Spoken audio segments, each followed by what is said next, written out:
마오가 마오쩌둥 한 사람만 있어요. 팬더검, 유명한 팬더검 이름도 마오마오고요. 그 제시카가 중국에서 마오마오로 불린대요. 또는 진마오라는 예명으로도 불린다 그럽니다. 그 외 흥묘, 백묘 있잖아요. 헤이마오, 바이마오. 고양이를 마오라고 하거든요. 중국에만 마오가 있는 게 아니죠. 일본의 아사다 마오도 있지 않습니까?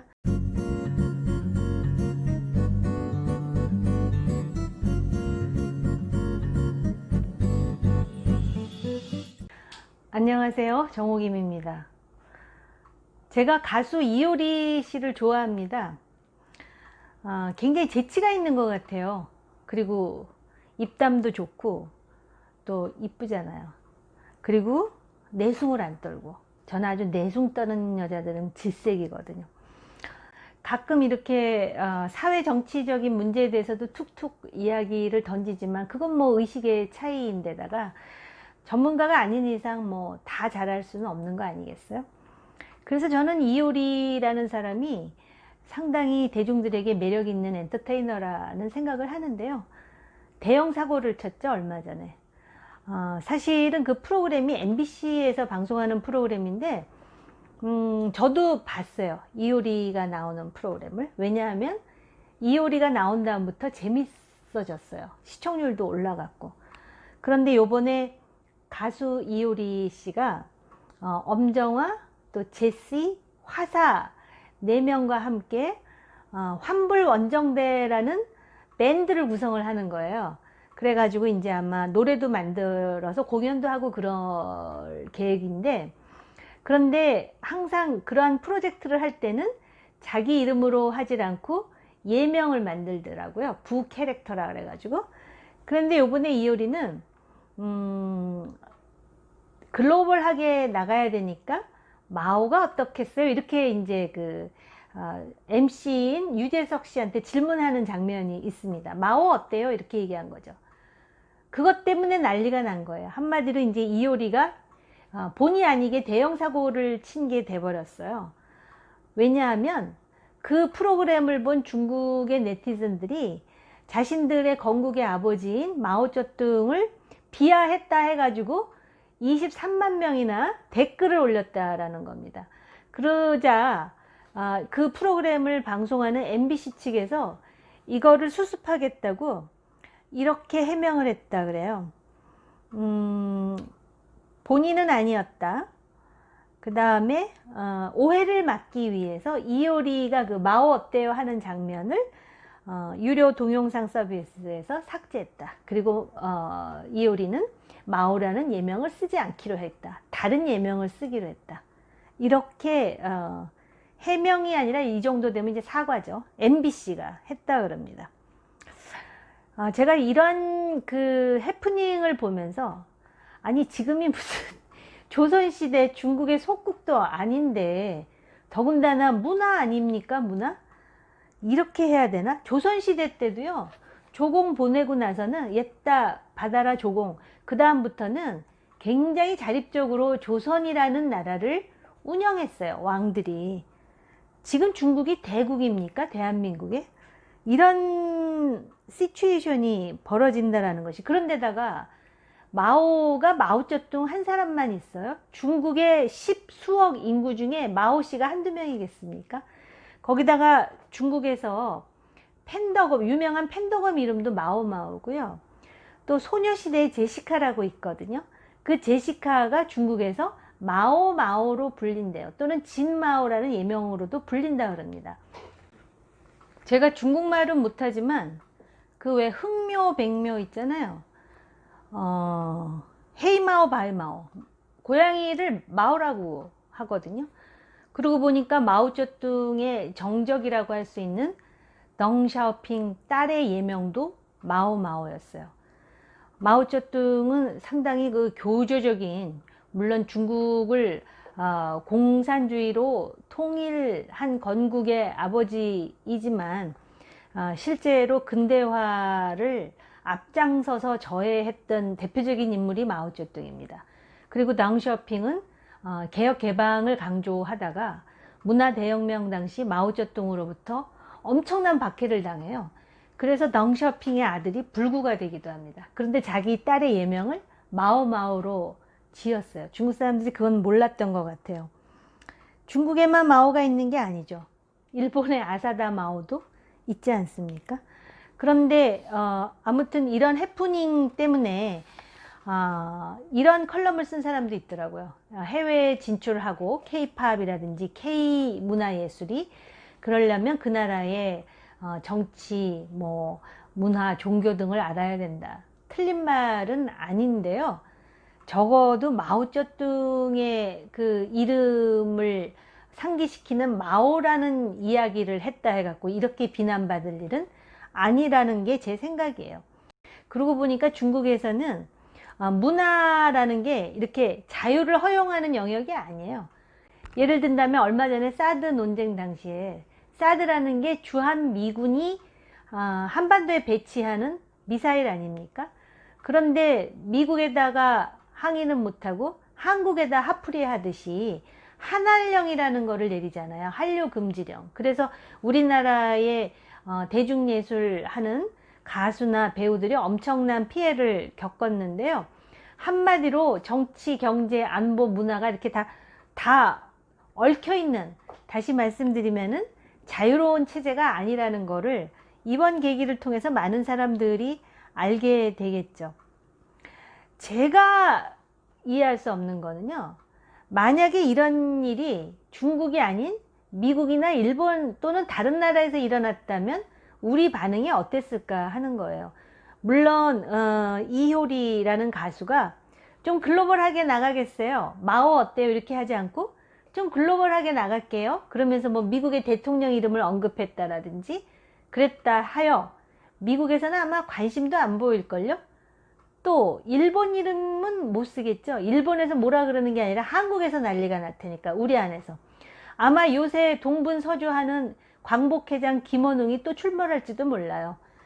아무튼 간에 제가 지금 말씀드리고 싶은 거는 우리가 지난 5천년의 역사에서 바로 그 주변 강대국에 시달렸다라는 컴플렉스 때문에 나름대로 우리 민족주의가 강고한 건 알겠는데, 그 민족주의라는 게 항상 특정 국가를 대상으로만 발동이 되고요.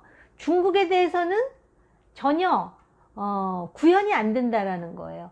그러니까 중국 앞에서는 왜 이렇게 작아지는 것인지, 중국은 우리한테 이래도 되는 것인지, 그게 지난 5천년 동안의 어떤 문화적인 어떤 그런 예속 상태가 우리를 이렇게 만들었다고 보기에는 지금 21세기 아닙니까? 이런 부분이 이해가 안 가요.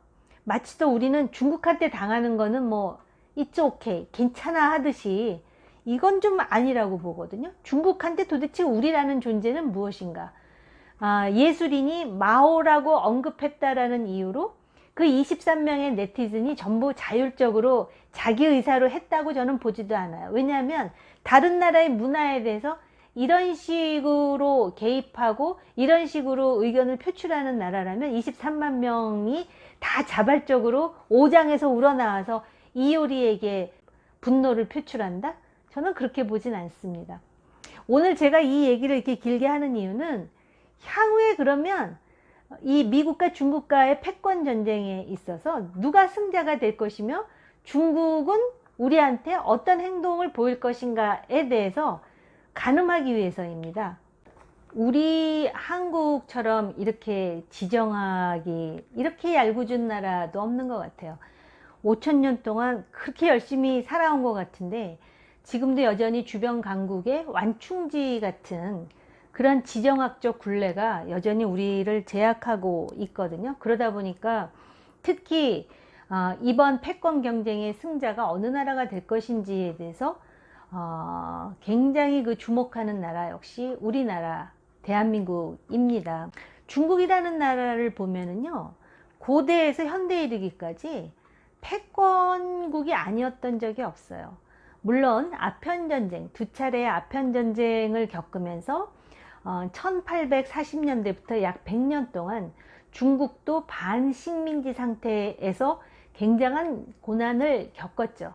그러다가 1949년에 마오쩌둥에 의해서 중국이 공산화되고 오늘에 이르기까지 아마 거의 이를 갈았다라는 표현이 맞을 거예요. 왜냐하면 과거의 중국의 영광, 그래서 중국몽이라는 이야기를 하잖아요.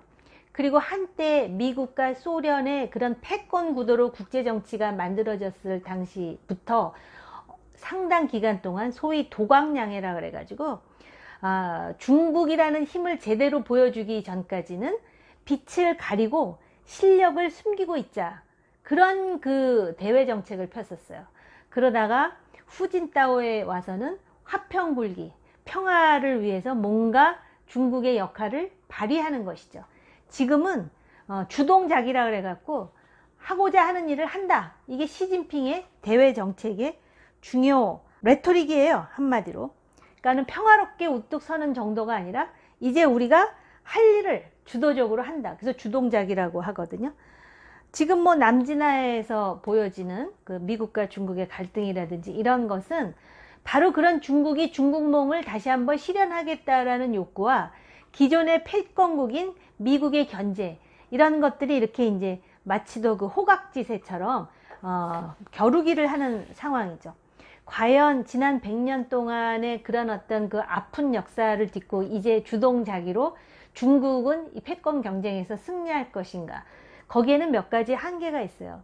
바로 이 중국의 이런 정치체제, 그리고 바로 이효리에게 이런 식으로 댓글로서 마치도 그 오만함을 보이는 듯한 이런 중국의 태도, 이거는 중국에게 약점이지 강점이 아니에요. 미국은 어떤가? 미국은 패권의 역사가 상대적으로 짧죠. 아직 100년도 안 됐어요. 그리고 트럼프 시대에 들어오면서 미국도 여러 가지 한계를 그대로 드러내요. 그동안에 소위 미국의 자원과 자본으로 주변 나라에 대한 어떤 리더십을 발휘하는 것에 대한 피로감도 있고요. 또 미국도 역시 어쩔 수 없는 세속적인 파워 스테이트, 권력 국가라는 것을 그대로 적나라하게 보여주기도 하죠. 요번에 대통령이 누가 될 것인가 아직 단정하기는 일러요. 트럼프가 만에 하나 패배하더라도 곱게 물러날 것 같지도 않습니다. 그런데 더 중요한 건 뭐냐면 미국이라는 나라가 지금 정치적으로, 그리고 코로나를 대응하는 모습에서, 그리고 여전히 인종차별의 갈등 속에서 보여주는 한계에도 불구하고요, 전 세계의 최고 브레인들이 어디로 갑니까? 미국이 굳이 끌어모으지 않아도 소위 보스턴의 아이비리그로 모여들어요. 여기서 연구를 하고, 또 미국의 국방력은 아직까지도 타의 추종을 불허하거든요. 그래서 이런 예단은 가능할 것 같아요. 적어도 지금 현재 2020년 우리들이 살아있는 동안, 그리고 우리 후배들이 살아있는 동안에 미국의 패권은 그 이상으로 갈 수도 있고요, 계속될 것이다 라는 전망은 가능할 것 같아요. 여전히 중국을 경계하면서 일본, 호주, 인디아, 뉴질랜드, 그리고 동남아의 베트남이라든지 인도네시아를 묶어서 어떻게 해서든지 중국을 견제하려고 하고요. 미국이 지난 수십 년 동안 패권을 운영하면서 소위 미국을 치받치고 올라오는 나라들을 어떤 식으로 제압했는지를 보면 미국이 중국보다 훨씬 무서운 나라일 수도 있다는 것을 확인하게 될 겁니다. 얼마 전에 양제츠가 대한민국의 부산을 방문을 해서 우리의 안보실장과 회동을 했어요. 그래서 아마 미국과 중국 간의 갈등에서 중국 편을 좀 들어달라 이런 얘기를 하지 않았겠습니까? 그랬는데 한국에서는 아마 정상회담 얘기를 꺼낸 것 같아요. 시진핑이 연내 방한 할 수 있도록 조치해달라 뭐 이런 얘기를 했나? 아무튼 정상회담 얘기가 언론에 잠깐 나오더라고요. 그런데 연내 방한하겠다라는 약속을 확인하진 않은 것 같습니다. 사실 우리의 어떤 심리라든지 우리의 태도에도 문제가 있어요. 조금 전에 그 가수 이효리 씨의 마오 발언에 대해서 제가 장황하게 말씀을 드리면서 하려고 했던 메시지와 맥을 같이 하는 건데요.